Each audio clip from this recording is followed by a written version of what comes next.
Hello everyone, welcome to skill I Q में आपका स्वागत है। तो हमारी हिस्ट्री हमने स्टार्ट की है और डीप स्टडी पे भी आपका स्वागत है, क्योंकि स्किल आई क्यू बिल्कुल नाम पे मतलब ज़बान पे एक तरीके से चढ़ा हुआ है ना। तो डीप स्टडी में भी आपका स्वागत है, क्योंकि ये वीडियो जो है दोनों चैनल्स पे जा रही है। तो इसमें हम बात कर रहे थे अपनी प्राचीन भारतीय इतिहास के स्रोतों के बारे में। इसके फर्स्ट पार्ट में हमने जो है डिस्कशन किया था वेदों के बारे में और बाकी के जो धार्मिक ग्रंथ थे उनके बारे में। आज हम जो है इस पोर्शन को कंप्लीट कर देंगे।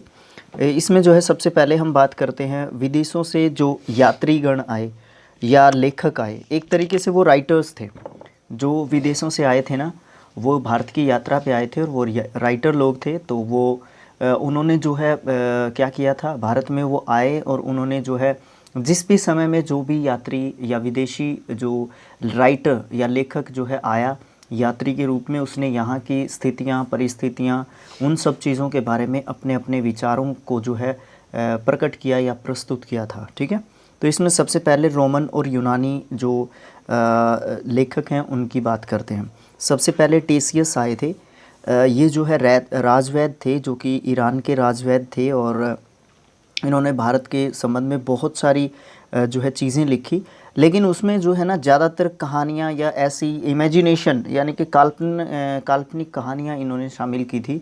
तो इसलिए जो है इनकी जो भी इनकी किताब थी, जो भी इन्होंने लिखा था भारत के बारे में, वो थोड़ा सा अविश्वसनीय सा लगता था। ठीक है, उसके बाद जो है हेरोडोट्स जो है इनको फादर ऑफ हिस्ट्री कहा जाता है, इतिहास का पिता जो है कहा जाता है, इतिहास का जनक कहा जाता है। इन्होंने जो है पुस्तक लिखी थी हिस्टोरिका और 5वीं शताब्दी बैक सेंचुरी 5वीं शताब्दी ईसा पूर्व में जो है इन्होंने लिखी थी। और इन्होंने जो है भारत फारस यानी कि भारत ईरान संबंधों का जो है वर्णन किया था अपनी पुस्तक में।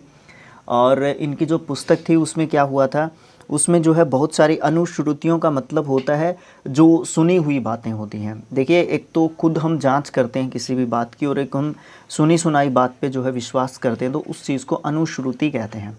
तो इन्होंने जो है क्या किया था, अनुश्रुतियों के ऊपर विश्वास किया था या अफवाहों पर जो है विश्वास किया था और उन चीज़ों को जो है इन्होंने क्या किया था, अपने जो है ग्रंथ में या अपनी ग्रंथ तो नहीं कहेंगे, अपनी जो है रचनाओं में जो है उन्होंने स्थान दे दिया था उस चीज़ को। तो इसलिए उसको भी जो है अविश्वसनीय जो है एक स्रोत माना जाता है। लेकिन कहीं ना कहीं कितना ही अविश्वसनीय हो, उसमें से कुछ ना कुछ पॉजिटिव पॉइंट्स तो जो है निकल के आते ही आते हैं।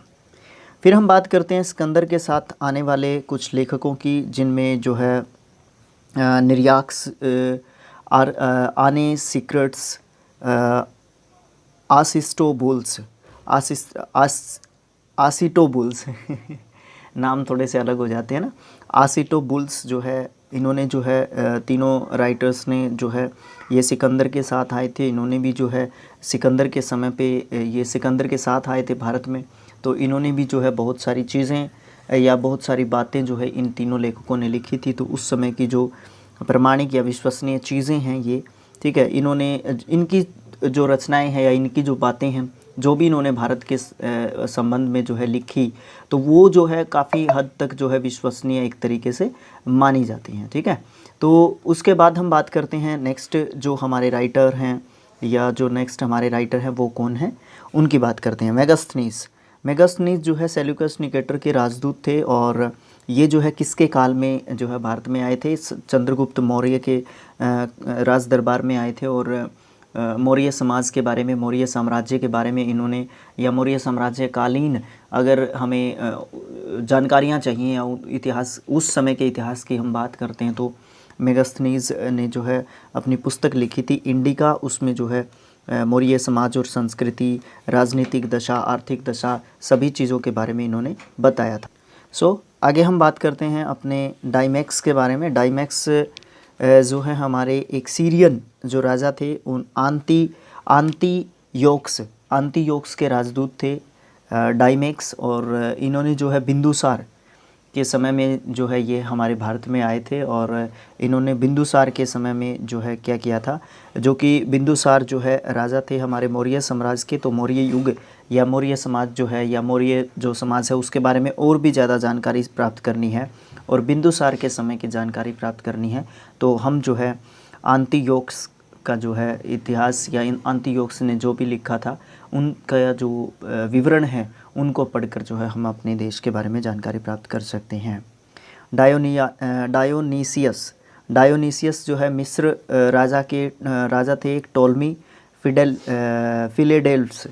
फिलेडेल्फ्स इनके राजदूत थे ये डायोनीसियस। और ये अशोक के जो है दरबार में आए थे और इन्होंने जो भी लिखा था उस समय के हमारे समाज के बारे में इनके जो है लेखन को पढ़कर भी हमें जो है जानकारी प्राप्त होती है। टोलमी आए थे, टोलमी ने 2वीं शताब्दी में भारत का भूगोल नाम की एक पुस्तक लिखी थी, उससे भी हमें जो है काफ़ी हद तक जानकारी मिलती है। फिर हम बात करते हैं प्लिनी के इतिहास की, और इन्होंने जो है प्रथम शताब्दी में नेचुरल हिस्ट्री नाम की एक पुस्तक लिखी थी। इसमें भारतीय पशुओं, पेड़ पौधों, खनिज पदार्थों और भी बहुत सारी चीज़ों के बारे में जो है विवरण लिखा था, और इन सब चीज़ों को पढ़ के हम जो है अपने देश के बारे में, अपने देश के इतिहास के बारे में हम जानकारी प्राप्त करते हैं।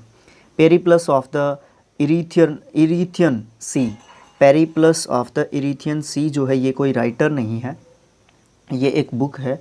और ये जो बुक है, ये जो किताब है, ये जो पुस्तक है, इसके राइटर के बारे में कोई जानकारी नहीं है, पुख्ता सबूत नहीं है हमारे पास कि ये किसने लिखी थी और किस समय पे लिखी गई थी। ये कुछ थोड़ी सी जानकारी है कि किस समय पे लिखी गई थी। लगभग 80 ईस्वी में ईस्वी में लिखी गई थी। और हिंद महासागर से जो हिंद महासागर की यात्रा पे जो इसका राइटर था पेरिप्लस ऑफ द इरीथियन सी का, वो जो है हिंद महासागर की यात्रा पे आया था 80वीं ईस्वी में, ठीक है। और इसने जो है इस समय पर जो भारत के बंदरगाह थे, ठीक है, और भारत का जो व्यापार था वो किस तरीके से चलता था, ठीक है, यानी कि भारत की आर्थिक स्थिति के बारे में अगर हमें कुछ जानकारी चाहिए है 80 ईस्वी के दौरान की, तो हम जो है इनका जो विवरण है उसको पढ़ के जो है प्राप्त कर लेते हैं। उसके बाद हम चीनी लेखकों की बात करते हैं। उसमें सबसे पहले फाहियान का नाम आता है, जो कि चंद्रगुप्त द्वितीय के दरबार में आए थे, और इसने जो है अपने विवरण में मध्य प्रदेश के समाज और संस्कृति के बारे में बताया। और मध्य प्रदेश की जो जनता है, उस समय की जो मध्य प्रदेश की जनता थी, जो चंद्रगुप्त द्वितीय के दौरान, चंद्रगुप्त द्वितीय के शासनकाल की जो मध्य प्रदेश की जो जनता थी, वो ये बताया जाता है इनके विवरण के अनुसार वो सुखी और समृद्ध थे। और जो फाहियान था वो भारत में कितने वर्षों तक रहा था, एसएससी का फेवरेट क्वेश्चन रहा था, इवन रेलवे में भी काफ़ी पूछा गया था ये क्वेश्चन। ये लगभग जो है 14 वर्षों तक रहा था। अब मैं आपसे एक क्वेश्चन पूछ लेता हूँ, क्योंकि पहले वीडियो में मैंने आपसे कोई क्वेश्चन नहीं पूछा, अब पूछ लेता हूँ। फाहियान जो है किस समय पर भारत में आया था, उस समय पर कौन सी ईस्वी या ईसा पूर्व जो है चल रहा था। संयुगन अगला हमारा जो है यात्री था, चीनी यात्री, वो 518 ईस्वी में जो है भारत आया था। और इसने अपने 3 साल के यात्रा के दौरान, या ये हमारे देश में लगभग 3 वर्षों तक जो है रहा था, और इसने बौद्ध धर्म से संबंधित जो है बातें या प्राप्तियां जो है एकत्रित की थी या इकट्ठी की थी, कुछ जानकारियाँ। ह्यूनसॉन्ग को कैसे भूल सकते हैं, हर्षवर्धन के शासनकाल में जो है ह्यूनसॉन्ग आया था, और ये जो है वहाँ से चाइना से जो है 629 ईस्वी में चला था, और भारत में 630 ईस्वी में पहुंचा था, ईसा पूर्व नहीं ईस्वी में पहुंचा था। और लगभग 630 से लेके 45 तक, यानी कि लगभग 15 वर्षों तक ये भारत में रहा था। और ये कहाँ पे आया था, कपीशा जो हमारा राज्य है वहाँ पे ये पहुँचा था। आजकल कपीशा का नाम क्या हो गया है, कौन सा शहर है, कौन से राज्य में है, ये सब जो है अपने कमेंट बॉक्स में बताना है। ये सेकंड क्वेश्चन है आज का। और बात करें अगर हम, इसने नालंदा विश्वविद्यालय में जो है पढ़ाई की थी, या कुछ समय तक ये नालंदा विश्वविद्यालय में गया था, जो कि बिहार में पड़ता है, बिहार के नालंदा ज़िले में पड़ता है, ठीक है। और इसने बौद्ध ग्रंथों को, ये भी बौद्ध धर्म से काफ़ी प्रभावित था, और इसने जो है बौद्ध ग्रंथों के बारे में और भी ज़्यादा जानकारी प्राप्त की थी। और इसने फिर एक किताब लिखी थी जो बड़ी फेमस है, सी यू की।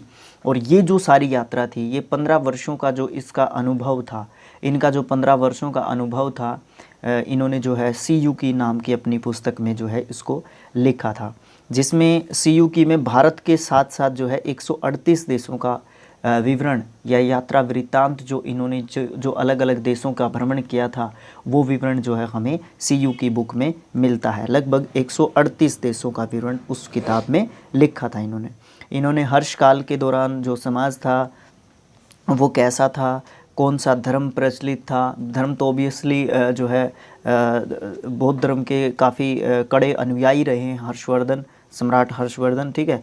तो धार्मिक जो स्थिति थी वो कैसी थी, राजनीतिक स्थिति कैसी थी, इसमें जो है सीयूकी में काफ़ी या इनके यात्रा वृत्तांत में जो है इन्होंने बहुत अच्छे तरीके से वर्णन किया है एक तरीके से हर्षवर्धन कालीन समाज का। इसके साथ साथ जो है इन्होंने ये बताया कि जो सिंध है, सिंध जो राज्य था या राजा था, सिंध का जो राजा था ना, वो एक शूद्र जो है वर्ण से जो है बिलोंग करता था, संबंध रखता था। ह्यूनसोंग ने बुद्ध की जो प्रतिमा थी उसके साथ साथ सूर्य और शिव की प्रतिमाओं का भी पूजन किया था। तो वो एक तरीके से धार्मिक जो अनुष्ठान होते थे, ठीक है, उनमें भी जो है विश्वास रखने वाला एक व्यक्ति था। ह्यूनसोंग के अध्ययन के समय नालंदा विश्वविद्यालय के कुलपति कौन थे? आचार्य शीलभद्र। ये काफ़ी फेमस रहा है प्रश्न, काफ़ी पूछा गया है ये पहले के क्वेश्चन प्रीवियस ईयर एग्ज़ाम्स में, ठीक है। विश्वविद्यालय जो है नालंदा विश्वविद्यालय जो है बौद्ध दर्शन के लिए काफ़ी प्रसिद्ध था उस समय पर जब ह्यूनसोंग जो है यहाँ पे आया था। एत्सिंग की बात करते हैं, ये 7वीं शताब्दी के अंत में भारत में आया था और इसने अपने जो विवरण लिखे थे उसमें नालंदा विश्वविद्यालय, विक्रमशिला विश्वविद्यालय या अपने समय में जो है जब ये भारत में आया था 7वीं शताब्दी के दौरान, ठीक है, उस समय के भारत का वर्णन जो है इन्होंने अपने विवरण में किया है। ये जो है 3-4 चीनी यात्री आए थे, उसके साथ साथ कुछ अरबी यात्री आए थे जिनमें सबसे प्रमुख नाम जो है अल ब्रूनी, इब्न बतूता, इन सब का नाम लिया जाता है। तो अल ब्रूनी जो है महमूद गजनवी के समय पर भारत में आया था और अरबी में उन्होंने एक अपनी किताब लिखी थी जिसका नाम तहकीक-ए-हिंद या फिर किताब उल हिंद था और इसका मतलब होता है भारत की खोज। तो ये किसी भी नाम से पूछा जा सकता है, ठीक है। दोनों नाम इसके बड़े फेमस हैं। किताब उल हिंद किसने लिखी थी या तहकीक-ए-हिंद किसने लिखी थी? अल ब्रूनी की पुस्तक का नाम क्या था? अल ब्रूनी जब भारत में आया था तो भारत का शासक कौन था? महमूद गजनवी के समय कौन सा अरबी लेखक या यात्री जो है भारत में आया था? तो इस तरीके के क्वेश्चंस जो है बनते हैं। जब हम MCQ फॉर्म में जो बुक है हमारी उसको करेंगे तब हमें ये और भी अच्छे तरीके से समझ में आएगा कि हम जब बेसिक से पढ़ते हैं ना तो उसका क्या जो है प्रभाव पड़ता है ना। आज भी इतिहासकार जो है बहुत महत्वपूर्ण स्रोत मानते हैं किताब उल हिंद को, ठीक है, या तहकीक-ए-हिंद को, जो कि अल ब्रूनी ने लिखी थी, ठीक है। और इसमें जो है धर्म और दर्शन, त्यौहार, खगोल विज्ञान, कीमिया, रीति रिवाज, प्रथाएं, सांस्कृतिक और सामाजिक जो जीवन था वो किस प्रकार का था, कौन कौन सी मापन या तोलन, भार तोलन विधियों का प्रयोग किया जाता था, मूर्तिकला किस प्रकार की थी, कानून कैसे थे, और भी बहुत सारी जो चीज़ें हैं और भी बहुत सारे जो विषय हैं उनके ऊपर जो है ये जो किताब उल हिंद है या तहकीक-ए-हिंद जो किताब है वो प्रकाश डालती है। फिर हम बात करते हैं इब्न बतूता की। इब्न बतूता ने भी अरबी भाषा में लिखा था अपना यात्रा वृत्तांत जिसको रिहला कहा जाता है और 14वीं शताब्दी में भारतीय उपमहाद्वीप के सामाजिक और सांस्कृतिक जीवन के बारे में बहुत ही अच्छे तरीके से और रोचक जो जानकारियां हैं वो हमें जो है किसमें, रिहला जो वृत्तांत हैं जो कि इब्न बतूता ने लिखा था उसमें हमें देखने को मिलती है। 1333 ईस्वी में दिल्ली पहुंचने पर, यानी कि 1333 ईस्वी में ये दिल्ली पहुंचे थे और इनकी जो विद्वता है, मतलब इनकी जो ज्ञान था जो इनके पास, उनसे प्रभावित होकर सुल्तान मोहम्मद बिन तुगलक ने, क्योंकि ये तुगलक के समय पर भारत में आए थे, उस समय पर दिल्ली पर जो है तुगलक जो है सुल्तान थे, हमारे दिल्ली के राजगद्दी पर तुगलक थे, ठीक है। तो उसने जो है दिल्ली का इनको काजी नियुक्त कर दिया था, या एक तरीके से काजी मतलब जो न्यायाधीश, यानी कि जो कानून से संबंधित जो है एक पद भी इनको जो है दे दिया था। इनसे प्रभावित होकर, इनकी जो बुद्धिमत्ता है, इनकी जो सोच समझ है, उससे प्रभावित होकर तुगलक ने उसको काजी यानी कि न्यायाधीश के पद पर नियुक्त कर दिया था। कोई और लेखक भी थे 2-3, उनका भी जो है जानकारी दी गई है यहाँ पे। तारानाथ एक तिब्बती लेखक था, इसने कंगयूर और तंगयूर नामक ग्रंथ की रचना की थी। इसने भारतीय इतिहास के बारे में काफ़ी कुछ इसमें भी जो है जानने को हमें मिलता है। मार्को पोलो 13वीं शताब्दी के अंत में पांडे देश की यात्रा पर आया था और इसने जो है भारत का वर्णन जो है किया है।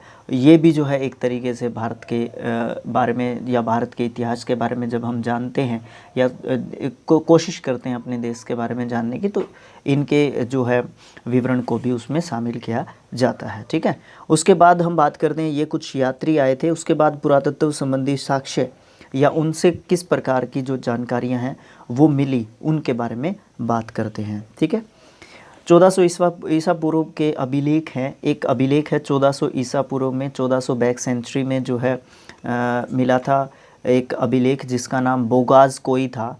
एशिया माइनर से ये अभिलेख मिला था और इसमें जो है ये बताया था कि वैदिक देवता मित्र, वरुण, इंद्र और नासत्य यानी कि अश्विनी कुमार, इन सब देवताओं के नाम जो है उस अभिलेख में मिले थे। इन देवताओं के नाम जो है किस अभिलेख में मिले थे? बोगाज कोई। ये कहाँ से मिला था, किस ईसा पूर्व में या किस समय पर ये मिला था, ये सब चीज़ें जो है हमसे पूछी जा सकती हैं। उसके बाद हम बात करते हैं मध्य भारत में भागवत धर्म को विकसित होने का प्रमाण जो है यवन राजदूत, एक यवन राजदूत थे जिसमें भागवत धर्म जो है विकसित हो रहा था मध्य भारत में। उन्होंने जो है होलियोडोरस राजदूत का नाम था। उनके वेशनगर यानी कि विदिशा गरुड़ स्तंभ से जो है इनके बारे में जानकारी प्राप्त होती है। फिर भारतवर्ष का जिक्र सबसे पहले हाथी गुफा अभिलेख में मिलता है। ये हाथी गुफा अभिलेख जो है कहाँ पर है? क्वेश्चन नंबर 3 ये आपके लिए है, कमेंट बॉक्स के लिए, क्योंकि कमेंट बॉक्स जो है बिल्कुल खाली रह जाता है। और दूसरी बात, मुझे ये पता चल जाता है कि आपने यहाँ तक वीडियो को देखा है। सबसे पहले दुर्भिक्ष का जानकारी देने वाला अभिलेख जो है सोहगौरा अभिलेख था और इस अभिलेख में संकट काल में जो भी खाद्यान्न की कमी या खाद्यान्न जो सुरक्षित रखने का जो संदेश एक तरीके से दिया गया था, इस बात का हमें जानकारी मिलती है। इस बात का हमें बिल्कुल पुख्ता सबूत मिलता है।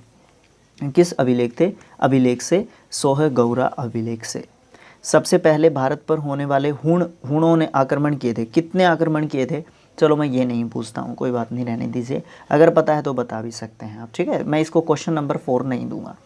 हुणों ने जो आक्रमण किए थे भारत के ऊपर, उनके आक्रमण की जानकारी जो है कौन से जो है स्तंभ लेख से मिलती है। ठीक है, तो कौन से स्तंभ लेख से मिलती है, आप मुझे इस बात के बारे में बता सकते हैं। ठीक है, उसके बाद हम बात करते हैं सती प्रथा की। सती प्रथा के लिए एक अभिलेख लिखा गया था भानुगुप्त नाम के शासक के जो है शासन के दौरान, जो कि गुप्ता डायनेस्टी से बिलोंग करते हैं। और इसका जो है साक्ष्य मिलता है एरन अभिलेख। एरन अभिलेख में सबसे पहले लिखित रूप में, देखो बोला गया होगा ज़रूर इसके खिलाफ, बट लिखित रूप में जो हमें साक्ष्य या प्रमाण जो उपलब्ध होते हैं वो भानुगुप्त नाम के शासक के शासनकाल के दौरान जो है सती प्रथा के ऊपर एरन नाम के अभिलेख में लिखित जो है इसके खिलाफ जो है साक्ष्य प्राप्त हुए हैं। सातवाहन डायनेस्टी के राजा थे, उनका जो पूरा इतिहास है उनके अभिलेखों के आधार पर जो है लिखा गया है, यानी कि उनके अभिलेखों से पता चलता है उनका शासनकाल जो है किस प्रकार का रहा था। रेशम बुनकर की श्रेणियों की जानकारी मंदसौर अभिलेख से प्राप्त होती है। ये तो स्टैटिक सी चीज़ है, इसमें कुछ समझने वाली या समझाने वाली बात भी नहीं की जा सकती। कश्मीरी नवपाषाणिक पुरास्थल है बुर्ज होम। इससे गर्तवास होता है गड्ढे का घर, इसका साक्ष्य प्राप्त हुआ है कश्मीरी नवपाषाणिक पुरास्थल से, जो कि बर्ज होम है। वहाँ से एक गड्ढा युक्त घर मिला है, गड्ढे वाला घर मिला है। इसमें उतरने के लिए सीढ़ियाँ लगी हुई थी। मतलब इस तरीके के अजीबोगरीब जो है घर भी बनाए जाते थे पहाड़ी क्षेत्रों में, पर्वतीय क्षेत्रों के अंदर।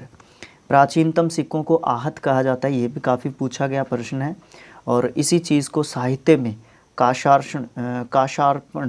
काशार्पण जो है कहा गया है। फिर हम बात करते हैं नेक्स्ट, सबसे पहले जो सिक्के हैं उन पर लिखने का कार्य जो है यवन जो डायनेस्टी थी उसके शासकों ने किया था। सबसे पहले समुद्रगुप्त की वीणा बजाती हुई एक मुद्रा वाला सिक्का मिला था और उनके संगीत प्रेमी होने का ये प्रमाण देता है। जो हमारा ये सिक्का मिला था ये कहाँ पे मिला था? ये क्वेश्चन नंबर 4 है आपके लिए, सबसे पहली बात तो।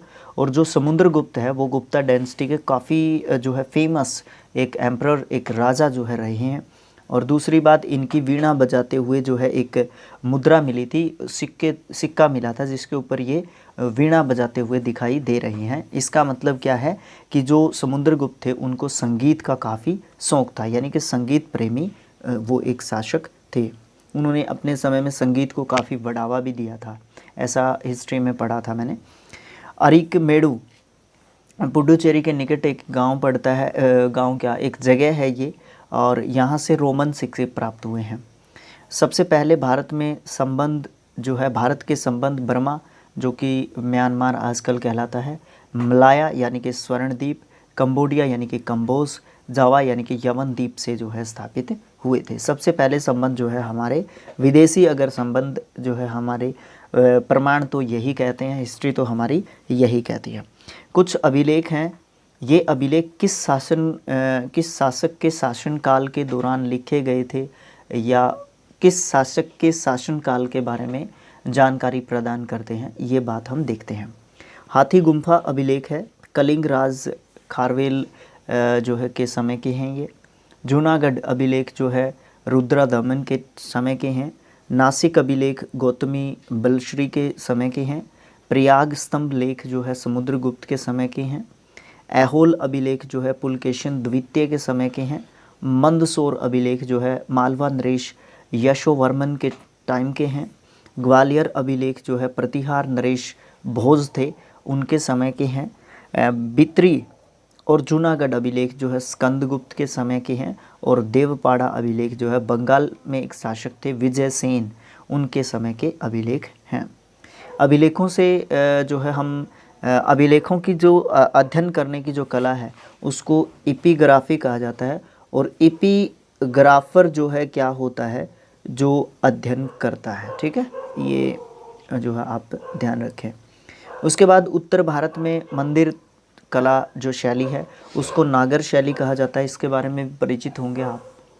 और दक्षिण भारत में जो मंदिर को बनाने की जो कला है वो द्रविड़ शैली है, ठीक है।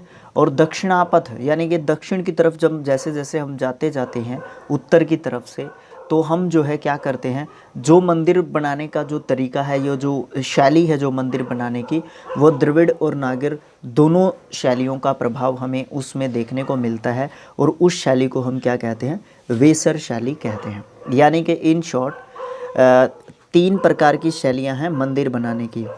दक्षिण भारत की शैली है द्रविड़, उत्तर भारत की शैली है नागर शैली, और दक्षिणापथ मंदिर बनाने की शैली जो है क्या है, वेसर शैली है, ठीक है। तो 3 शैलियों की यहाँ पे बात की गई है जिसमें जिसको फॉलो करके हम जो है क्या करते थे, मंदिरों का निर्माण करते थे।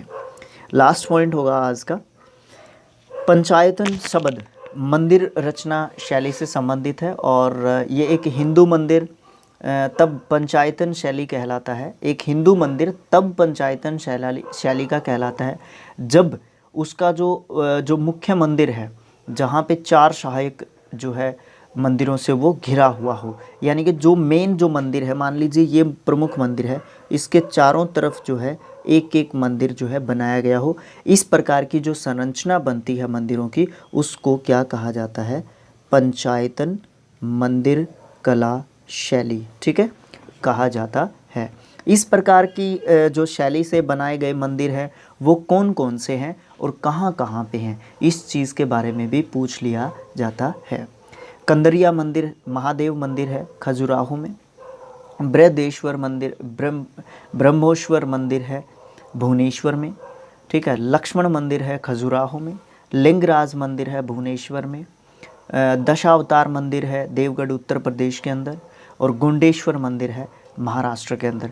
ये जो है जितने भी मंदिर हैं ये, ठीक है, ये जो है कौन सी कला शैली के मंदिर हैं, ये पंचायतन कला शैली के मंदिर हैं, जिनके चारों तरफ जो है, जो इनका मुख्य मंदिर जो होगा, ठीक है, वो जो है 4 मंदिरों से घिरा हुआ होगा, ठीक है। तो आज की वीडियो में इतना ही। और आपने जो है अभी तो 2 ही वीडियो हुए हैं इस सीरीज़ में, आप इसको किस तरीके से पसंद कर रहे हैं, वो व्यूज़ और आपके लाइक शेयर कमेंट्स और सब्सक्राइब जो है चैनल के ऊपर आना, क्योंकि मुझे पता चलता है कि किस वीडियो को देखकर आपने सब्सक्राइब किया है, ठीक है। मुझे देखिए, टू बी ऑनेस्ट अगर आपको मैं बताऊं तो ये तो पता नहीं चलता कि किसने सब्सक्राइब किया वो तो नोटिफिकेशन में कम ही देता है यूट्यूब, पता तो चलता है बट बहुत कम पता चलता है, ठीक है। लेकिन ये ज़रूर पता चलता है कि आपने कमेंट जो है किया है, उससे हमें ये पता चलता है कि आपने जो है चैनल को सब्सक्राइब किया हुआ है, ठीक है।